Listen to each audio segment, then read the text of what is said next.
and welcome back to the Canadian Immigrant Virtual Fair. Proud to have our hiring partner Dialectica with us this year. I'm Sanjay Agnihotri, the publisher of Canadian Immigrant, and we are thrilled to have all of you with us here today. Hope you've had a chance to visit some of our exhibitors. If not, you'll have a small window to make sure that you're able to visit everyone. We close at 4 p.m. today, Pacific Standard Time. Be sure to visit all the various vendors that have tons to offer, many hiring, so please do take advantage of that. Let's jump into our next speaker session presented by our hiring partner Dialectica. This presentation is entitled How Important is Pronunciation in Canada? And it's being presented by Catherine Steele of English Pronunciation for Success. Catherine is a speaker, coach, and consultant known internationally as the Clear Communicator. In this presentation, Catherine will focus on the Canadian view of professional development and provide suggestions for communication development. Catherine, you are a great friend of Canadian Immigrant. We're very proud to have you here today. Thank you so much. Please take it away. You're very welcome. I'm very happy to be here, and I was really happy to connect on chat with a few of the people throughout the day. This is an amazing fair, as always. So how important is pronunciation in Canada? This is a big question, and often a question that's difficult for Canadians to answer directly. So let's get started.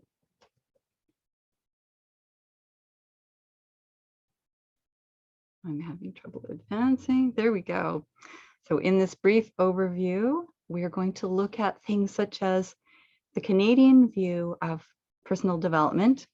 I'm going to offer some suggestions related to how to work on your communication, what areas to focus on, and suggest training opportunities that you may or may not have thought of. This presentation is for you if you hope to live and work in Canada, if you're curious to know how pronunciation and accent affect your career chances, and if you're interested in reaching your professional success in your field. In this presentation, you'll learn about the Canadian view of professional development, which areas of communication to focus on, and training opportunities that you might not have thought of, as I mentioned before.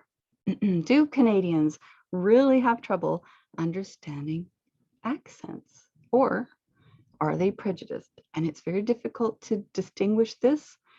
We tend not to say anything. We have sort of a blank face about this. Even if a person asks directly, it's hard to get answers. So I'm going to try to answer that. As a newcomer, it can be difficult to know. And you don't know whether the communication problems are caused by differences in grammar, vocabulary. Each industry has very specific vocabulary, or pronunciation, which is my area of specialization. These questions are hard to get direct answers to, so I will do my best to answer them. I'm Catherine Steele, and I work in the realm of sound. So I asked my dad to stop the car and take a picture of me. Can you imagine why the mouth of the bear is suggesting a sound? And because bear is confused with bear, they actually sound exactly the same, two meanings, one sound. Beer, beard, and bird. And there may be many of you out there going, oh yeah, I have confusion between one or two of those. So that's what I do. I untangle some of the problems in English and make them easier to handle by newcomers. And people ask me how I became a pronunciation coach. I've done this for 30 years. This is my career. It is my training through university. It started out when I was really small. I was about 2 or 3 years old, and I had two favorite things in the world. One was a big chatty Cathy doll, because I was a chatty little girl with a big vocabulary. And the other was a tricycle, a big girl tricycle, because I'm tall. And one day, you know, there's a one day, I came down the stairs, I stepped over to get onto my tricycle, and it flipped, and I sliced my tongue down the middle. This is my adult tongue, and you can see that I had to have stitches to get it back together. We mentioned to the doctor that maybe a Band-Aid would do, but unfortunately it wasn't going to be enough. So it changed the shape of my tongue, and of course it was very painful.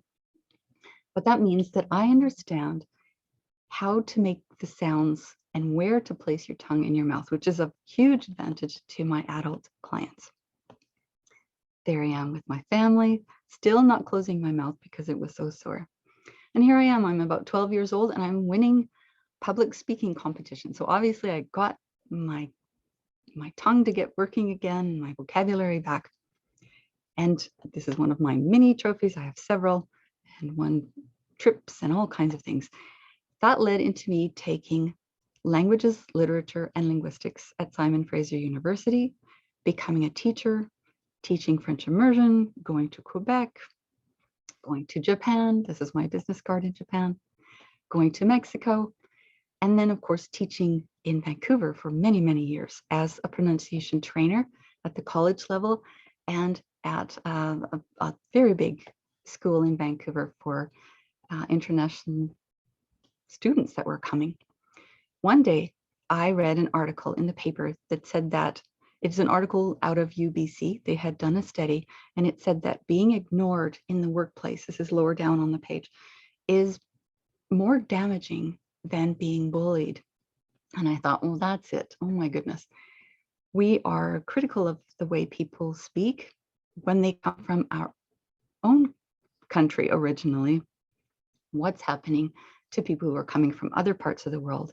Is anybody having conversations? Is anyone sitting with them at lunchtime? I wanted to help. So I created a business, and my business, English Pronunciation for Success, was born. I'm known, as was mentioned, that as an internationally acclaimed pronunciation coach, soft skills trainer, and a diversity strategist, and I'm a co-author of a book called Growth Strategies for the Hungry Entrepreneur with Trish Mandeo. So lots of experience and lots of people. I have met over 7,000 clients. So I've got a lot of information in my brain. So let's look at the Canadian view of professional development. In Canada, we believe in the idea of lifelong learning. It's not a place where you get a degree and you're safe and you're done and you've got a nice career that extends throughout your life. Unfortunately, I wish that were so. So what does that mean when it comes to your career? It means that you are responsible for upgrading your skills. You are. You need to be adaptable and you need to ensure that you're employable. Some of this comes in the terms of money that you have to spend that might be a surprise to you. In other words, if you want to have success, you have to go get it. You have to create it. You have to build it. You have to train for it. Sometimes you have to create your own business. I have so many clients that could not find employment in their field, but turned around and had success in creating their own business. As soon as that happens, however, language and clarity become even more important. So I'm going to suggest, do not rely on your degree, your score on the IELTS, CELPIP, TOEFL, or TOEIC exam, your resume, or your previous experience. When you get to Canada or the States for that matter, these are seen as starting points only. You have to prove that you can do more than that.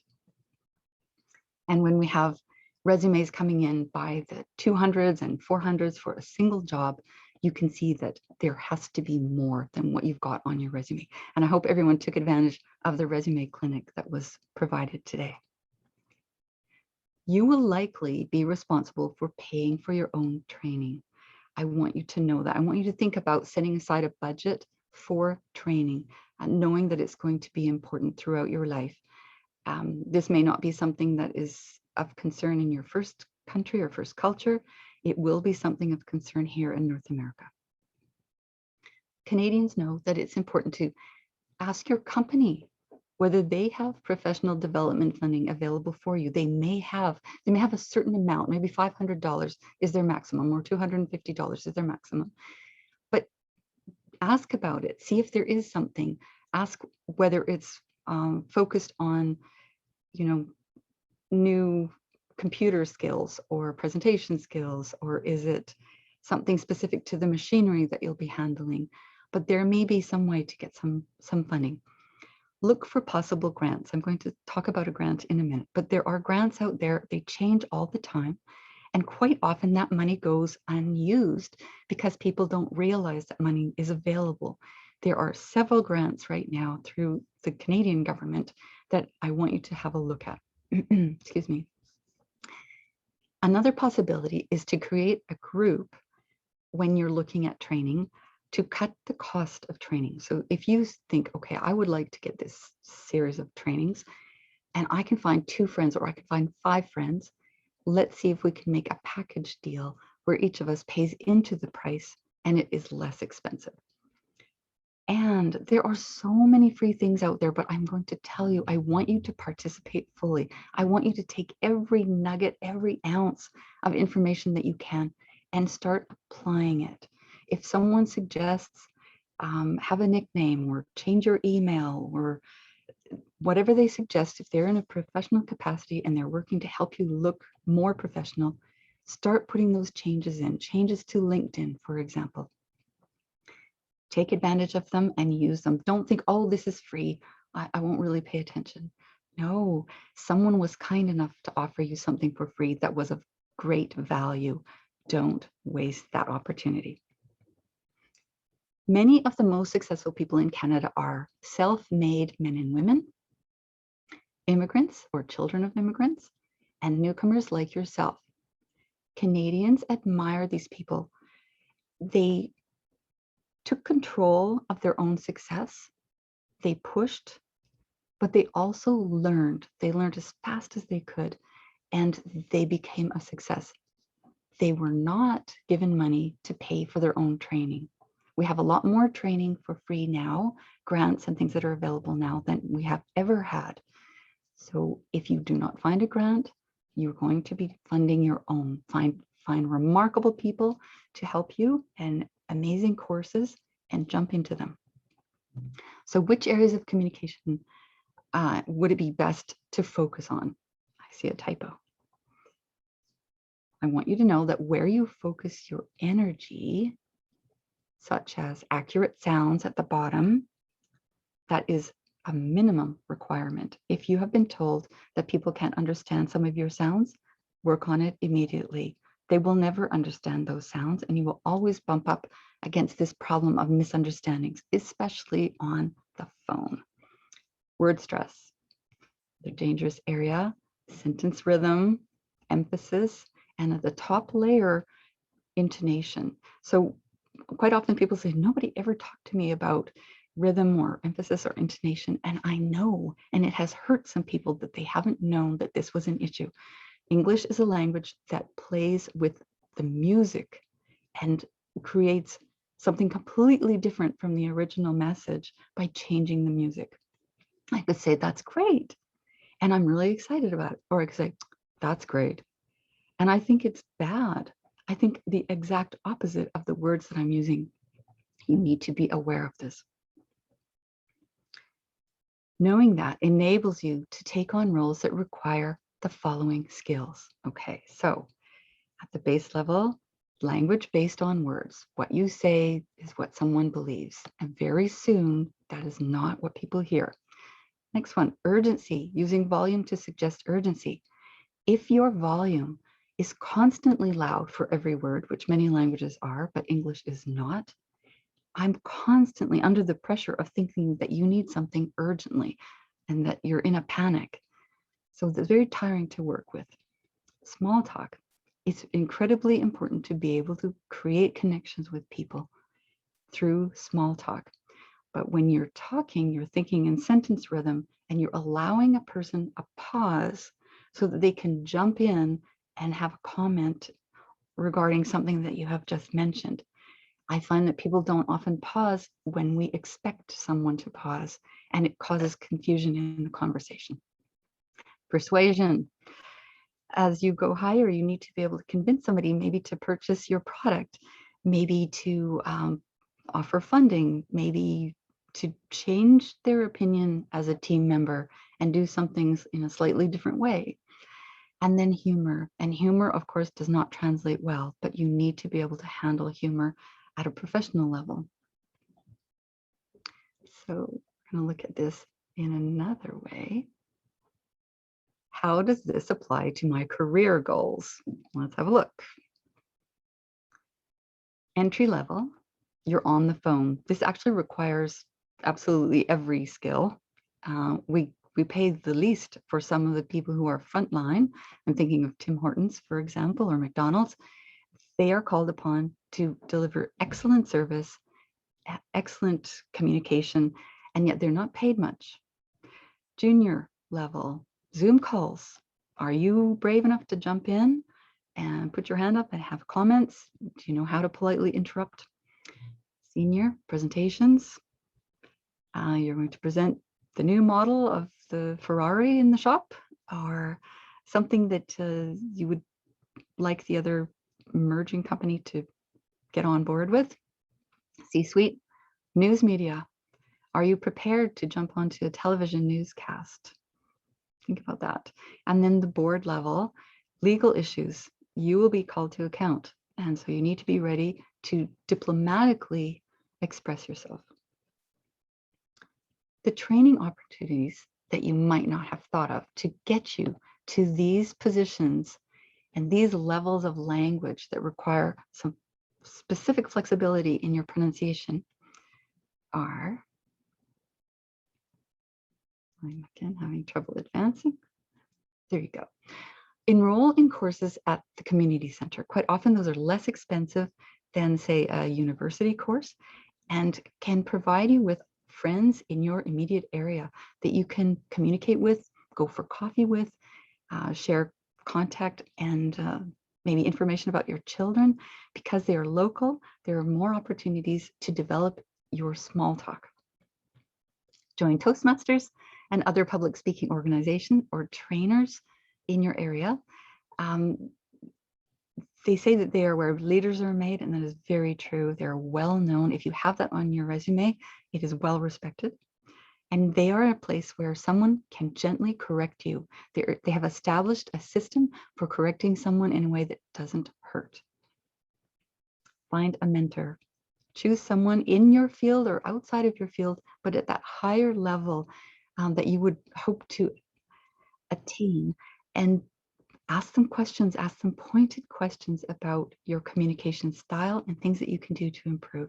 Ask them things such as, what do you do when you're in this situation and you want to be thinking about situations that are difficult? This is your opportunity to go through when things go badly. Often when it happens, you don't have anyone to talk to because you are at the top level. Become a member of a board. This again gets you connected to people at a very high level of responsibility with a lot of knowledge, a lot of information, and the heart to offer services. So this, because they are already offering services in many situations, they may offer you that same courtesy of listening and helping. Invest in private or group training or coaching. This is something that will now become part of something you pay for, but it can be very valuable and it can be targeted. So you might think of things such as writing, presentation skills, again, pronunciation coaching, negotiation skills, conflict management, dress. I find typically people from other cultures dress more conservatively, which is very helpful. Those are the types of outfits that you'd be wearing at the higher levels in your organization. You want to dress and speak in a professional manner that matches the position you want to have.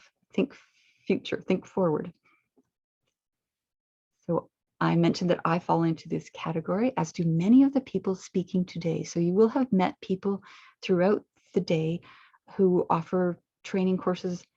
Reach out to them, see what's happening with their program, their service, the colleges that were represented, the banks, the other institutions. See what you can do to connect. Be sure to use your LinkedIn connections and see if there's a way to train privately that way. I talked about grants. The Canadian government pays employers for soft skills training. It has become an issue that the government understands is a problem. We've invited people to come from other parts of the world, wonderful people with extremely valuable skills, experience, knowledge, enthusiasm. And yet it doesn't always work. It's not always possible to put that wonderful person directly into the position that they would be educated to handle and have the experience to handle. And it will come down to soft skills such as communication. So the government has created a grant. I'm going to show you the link below. Please take a picture so that you have that link. I encourage you to reach out to your employer to see whether your employer would be open to having you take a course using that grant funding. There are some specific details that the employer will need to follow and understand. And I'm happy to speak with anyone. So please use me as a contact and a reference if you need. I don't want you to miss this. As with all grants, things change, things disappear. We have money for skills training, soft skills training at the moment. Don't miss this opportunity. And I encourage you to stay connected with me. I offer monthly webinars for free. There's a download connected to this that will give you some ideas on some of the top problems with communication. And I always love to connect on LinkedIn. Please leave me a message.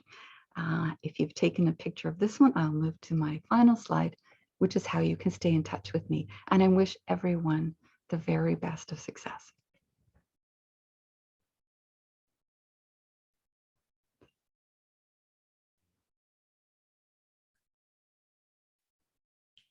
Thank you, Catherine. That was fantastic. We really appreciate that.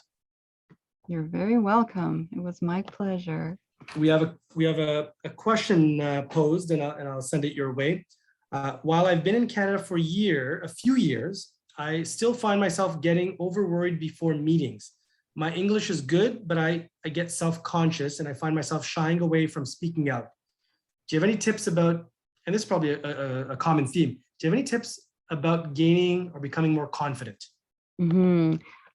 I grew up, part of the reason that I was speaking as a young person was I was part of 4-H, and it is a farm community program to raise an animal. I didn't raise an animal, I sewed, I made pants, but part of that was public speaking and confidence. And their theory is that you learn to do by doing. That was the motto of that particular organization. And I think that's true. So the more you speak, the easier it becomes. Am I nervous today? Yes. Am I nervous every time? Yes. But that gives me actually an added boost. It gives me sort of a nervous energy that's sort of a higher vibration, which can be actually attractive. So you don't want to come in flat. You don't want to sound bored.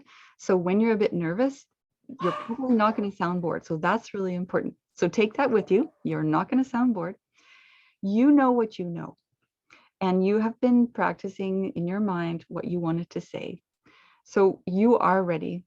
The problem will be that you're going to hold yourself back. So whatever it is that gets you to get up off the couch and change the channel, go eat an apple instead of a chocolate bar, whatever that is inside of you, you reach for that big time and you go. It's like diving off a diving board.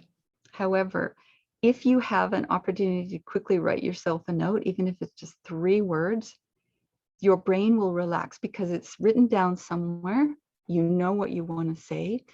And I think sometimes people are unsure because the conversation sort of goes past the point that they were getting ready to make. They're like, okay, I've got this point. And then all of a sudden the conversation has changed. You are allowed to jump in later. You are allowed to say, and maybe memorize this phrase, about that point that John raised. I would like to add about that point, about that earlier point. It's never too late. And I think that's something that holds people back, is they're afraid they miss their moment. And it's like not saying I love you at the appropriate moment. It's almost as critical as that because it will hurt your self-confidence. So never let it go by. Even if it goes by, the Zoom call is ended, everybody's gone, call somebody up, email somebody and say, I had a point I really wanted to share, because it will help you. So I'm getting a bit emotional about this. I hear stories all the time of people that are regretting things and worried about things. I don't want that for you. So at least share it. Share it somewhere so that it's off your chest, off your mind. Somebody has heard your brilliant suggestion, and then bring it up again. Bring it up the next time. The thing that people don't realize is that the company has hired you. We have, I don't know, Ontario is a lot bigger, BC, East Coast, a lot smaller, Winnipeg quite small in our companies. So when we hire somebody, you are it. You are the engineer. There is no one else. So we really rely on you to jump in and say, absolutely no, put the brakes on, this is the bad idea. Or we really encourage you to say, is this a good idea that somebody has? If you honestly think yes, chime in and say, we need to know. I know that there was at least one person that I know who worked with another woman who's brilliant on training supervisors. And the story that she shared was that he had not spoken up. He was a tech professional. He had not spoken up in a meeting. Everybody made a decision to go in a certain direction. And then later it was not a good direction. And the owner of the company said, why didn't you say something? And he was a little bit shy to say that he didn't like the idea of another person on the team, or maybe didn't like the idea that the boss was excited about. And he was let go because they depended on that person to tell them, no, it's a bad idea, because that tech person had the most knowledge in that area. So dive in, save the team, have an opinion. People may have an opposite opinion to you. Don't worry about it. At the end of that meeting, something will happen and people will have a much clearer idea of whether it's a good or a bad idea based on some yeses and some very important no's. So hopefully that's Yeah. You know, one thing that stands out, Catherine, that you said there is, don't leave it on your chest. Get it off your chest. So I think that means a lot, because I think what many people forget is that this is a journey and an experience. We learn from everything that we do, and don't have any regrets. Go in confident. Go in with that chip on your shoulder. If you need just to help yourself, boost yourself to say, you know what, I am great. I am fantastic. I'm meant for this job. So I think you said it perfectly. We've got time for one more question, Catherine, and I'm going to send it your way. I am relatively new to Canada, but I haven't been able to meet many new people in Alberta from COVID. Any advice on how to find a mentor? Okay. I would connect with anybody that's in your second degree, first degree, of course, but second degree that is in a similar position, even if it's not in the same industry, to the one you really want to have. You want to think future, think forward, and you will be surprised. If you know somebody that's connected to them, try to go through them and say, could you please connect us? Offer the person the shortest amount of imposition in their time as possible. So 15 minutes, say, I would love to have a 15-minute phone call. I have a specific question, and I know that you may be one of the few people that will be able to help me with this. And that indicates what you're looking for. Stick to your 15 minutes. But in that conversation, mention that their advice is very helpful. And if you're ever open to having a mentee, I would love to have you as my mentor. And that's just a small comment at the end after you have asked your one killer question, and listen carefully to the advice, and then say, you know what, that was so helpful. I would love to have you as a mentor. If you ever are open to that, let's have another conversation. Catherine, it goes back to the first question as well. It almost relates in terms of, if you don't ask, you'll never know, right? If you don't put yourself out there, how would you know if someone's going to say yes or not? And if they say no, at least you have no regrets. You still are able to move forward and continue someone else if they do say no. Completely agree. And the second to that is, if they say no, maybe you can ask it further. Do you know of anyone that might be open to the idea? Because they are connected to that level. Love it. Love that. Great point. A referral. Absolutely. That makes perfect sense. Catherine, thank you very much. We've hit 3:30 on the dot. That's all the time we have for questions for today. Thank you, everyone. Please feel free to rejoin the fair. If you have additional questions that you'd like to ask or we weren't able to cover, because I know there's quite a few of them, you can absolutely head over to Catherine's virtual booth. She is a part of our show. As I mentioned, a friend of Canadian Immigrant. Her booth, English Pronunciation for Success. You can chat with her directly. You can video call her, whatever you're comfortable doing. Download brochures, like her booth. If you enjoyed the seminar, please do. That means a lot to all of our speakers. Catherine, thank you again for joining us. We really, really appreciate it. And thank you to all our sponsors, particularly our hiring partner, Dialectica. The fair is open for another 30 minutes, 4 p.m. Pacific Standard Time. Enjoy the rest of the day. Thank you so much. Thank you. To your success.